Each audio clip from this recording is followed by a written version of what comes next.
और नमस्कार, सोशल संवाद में आप सभी का स्वागत है। जैसा कि आपको पता है, सीएम हेमंत सोरेन को ईडी लगातार नोटिस भेज रही है और तीसरा नोटिस के बाद उन्हें आज पूछताछ के लिए बुलाया गया था, लेकिन आज वह G20 समिट में चले गए। तो क्या लगता है सर, G20 समिट में हेमंत सोरेन पहुंच गए तो आगे क्या ईडी कार्रवाई कर सकती है?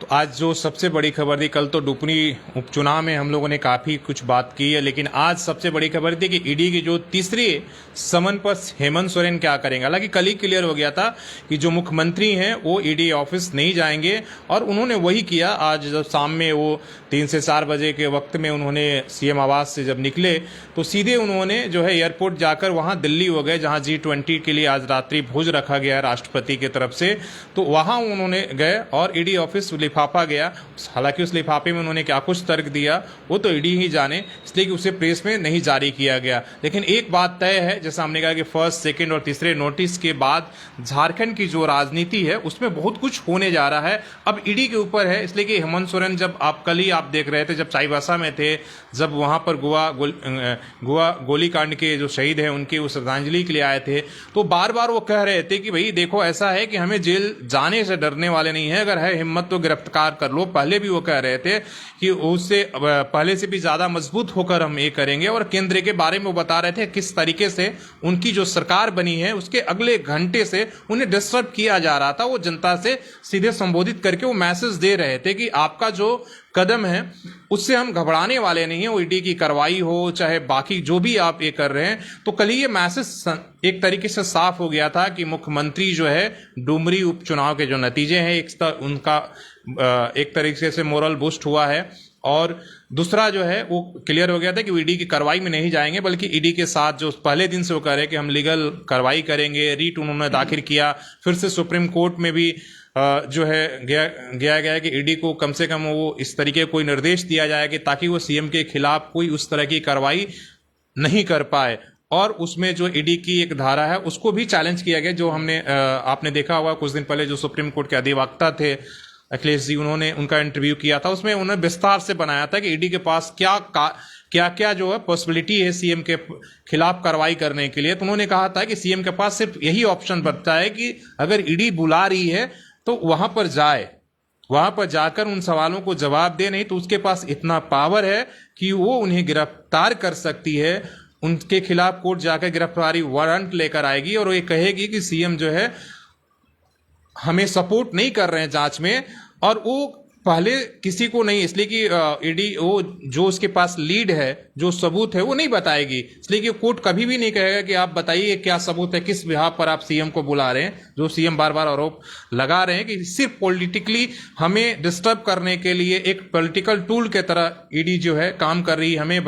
बदनाम करने के लिए काम कर रही है। तो सुप्रीम कोर्ट या कोई भी कोर्ट ईडी की जो कार्रवाई है पूछताछ से वो नहीं रोक सकती है। दूसरी बात यह कि ईडी को ये कह भी नहीं सकते कि आपके पास क्या सबूत है, आप हमको बताइए, इसलिए कि वो उसका लीड है, वो किसी को बताएगी नहीं। बल्कि जैसा वो कि हम देख रहे थे कि जब सुप्रीम कोर्ट पहुंचे थे हेमंत सोरेन, तो कह रहे थे कि हमेशा गिरफ्तारी होने का डर रहता है। तो क्या हेमंत सोरेन डर रहे हैं? वो चाहते हैं कि सुप्रीम कोर्ट से मतलब इस तरह का कोई निर्देश आ जाए कि ईडी जो है उन्हें गिरफ्तार ना करे या उनके खिलाफ कोई वैसी बड़ी कार्रवाई ना करे। देखिए, इसलिए कि तमाम लीगल एक्सपर्ट का कहना है, हो सकता है उनकी बात में लोगों ने कहा कि ठीक है, हम मान सकते हैं कि चलो देश भर में विपक्ष के खिलाफ ऐसी कार्रवाई चल रही है, पॉलिटिकली कार्रवाई है, हो सकता है उन्हें डिस्टर्ब ही किया जा रहा हो, लेकिन ईडी के पास जो पावर है, जो ये है, आप उसकी कार्रवाई को या पूछताछ के लिए सीएम हो या कोई भी उसे रोका नहीं जा सकता है। अगर उसने बुलाया है तो आपको उनके सवालों का जवाब देना ही होगा। अगर आप नहीं देते हैं तो आपके खिलाफ वो चौथे हो सकता है समन जारी करे, हो सकता है कि वो सीधे कोर्ट जाए और कहे कि देखिए हमारे इस जांच में सीएम सहयोग नहीं कर रहे हैं, तो इसलिए हमें आप गिरफ्तारी का आदेश दीजिए और हम गिरफ्तार करें। अगर एक बार गिरफ्तारी, जैसे आपने देखा तमाम लोगों का कहना कि एक बार अगर गिरफ्तारी हो जाती है तो झारखंड के राजनीति में एक तरीके से पूरी खलबली हो जाएगी, सरकार डिस्टर्ब हो जाएगा और हो सकता है कि राष्ट्रपति शासन लग जाए, सरकार को गिरा दें। इसलिए कि सीएम पर ही सब कुछ है। अगर मुख्यमंत्री को अगर किसी तरीके से अगर उन पर अगर नकेल कसा जाता, अगर उनके खिलाफ पर कोई कार्रवाई होती है तो मान के चलिए कि फिर तो बाकी मतलब मंत्रिमंडल को डिस्टर्ब करना, बाकी विधायकों को डिस्टर्ब करना, वो तो बहुत आसान है। इसलिए सीएम के ही सूत्र से हर कोई बंधा हुआ है, तो वो बाकी फिर जो है आने वाले, इसीलिए बहुत सारे आज जैसे मेरी इंटरव्यू मैंने कर रहे थे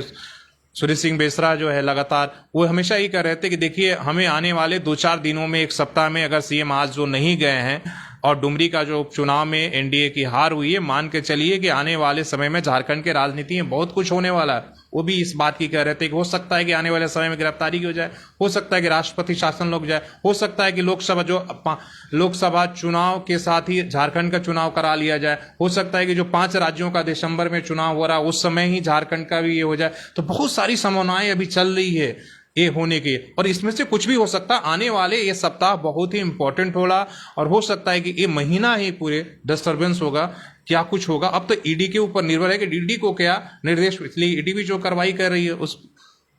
केंद्रीय गृह मंत्रालय के आदेश पर, उसे क्या कार्रवाई होती है उसके हिसाब से वो एक्शन अपना लेंगे। सर जैसा कि देख रहे हैं लगातार ईडी तो समन भेज रही है, लेकिन कुछ दिन पहले मुख्यमंत्री ने भी एक बड़ा एक्शन लिया था, जो एसीबी की टीम को जांच का आदेश दिया था, वो भी रघुवर दास के जो 5 पूर्व मंत्री थे। तो ईडी जब समन भेज रही है उसी समय हेमंत सोरेन का ये एक्शन लेना, तो इस पर क्या कहना चाहिए? देखिए दोनों कार्रवाई पॉलिटिकल है। आप देख रहे हैं कि केवल झारखंड ही नहीं, बाकी स्टेटों में तो जो जिसके पास है कि देखो आप अगर हमें डिस्टर्ब करते हो, अगर मुख्यमंत्री तक पहुंचते हो तो हम भी आपके नेताओं पर उसी तरीके से, और ये कोई पहली बार नहीं है, इससे पहले भी एसीबी में जो हमारे पूर्व मुख्यमंत्री हैं रघुवर दास, उनके खिलाफ भी तो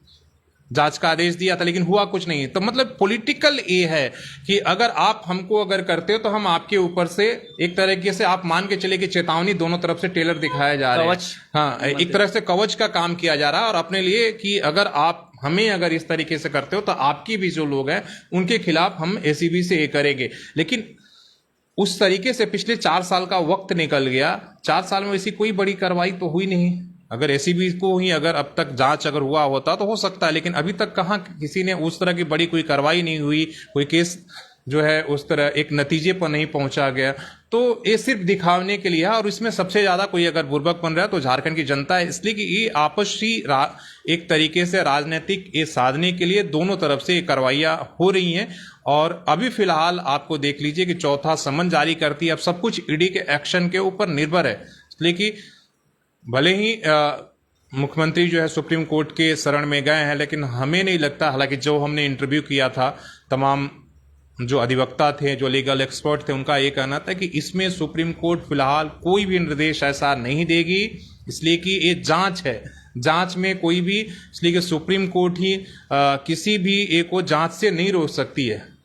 जांच की कार्रवाई से नहीं रोक सकती है कि इस मामले को आप जांच मत करिए। बात की बात है कि सबूत मिलेगा कि नहीं मिलेगा, हो सकता है कुछ भी ना मिले, हो सकता है कि मुख्यमंत्री जो है बेदाग होकर निकल जाए,